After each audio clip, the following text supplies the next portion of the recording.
านหมุน AB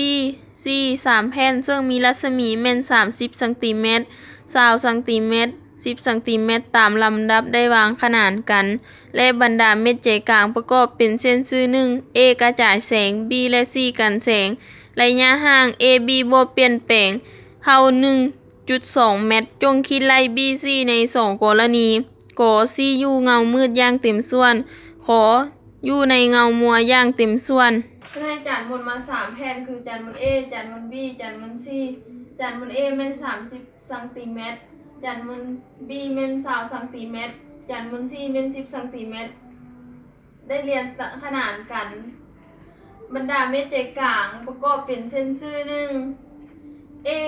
กระจายแสง B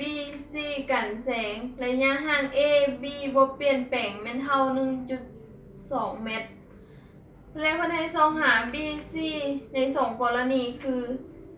C อยู่ในเงามืดอย่างเต็มส่วนและเงามัวอย่างเต็มส่วนและเราสามารถแยกหุ้มออกมาแต่มีรุมใดเพื่อให้เข้าใจง่ายตามหลักเกณฑ์ตาแรกอัตราส่วนหุ้มใหญ่ให้อัตราส่วนหุ้มน้อยจะได้ A ขีดส่วนให้ AO เท่ากับ Bขีดส่วนให้ BO จะได้ AO เท่ากับ AB บวกให้ BO AO เท่ากับ120บวกให้ BO 30ส่วนให้120บวก BO เท่ากับ20ส่วนให้ BO 30 BO เท่ากับ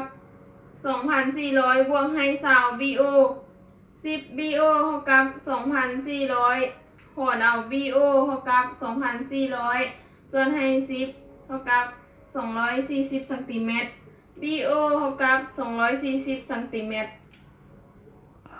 ส่องหา CO จะเท่ากับเท่าใดอิงตามหลักเกณฑ์ตาแรกอัตราส่วนหุ้มใหญ่ในอัตราส่วนหุ้มน้อยจะได้ BO ส่วนให้ BB ขีดเท่ากับ CO ส่วนให้ CC ขีด CO เท่ากับ CC ขีดบวกให้ BO ส่วนให้ BB ขีดเท่ากับ10คูณ240 2,400ส่วนให้20เท่ากับ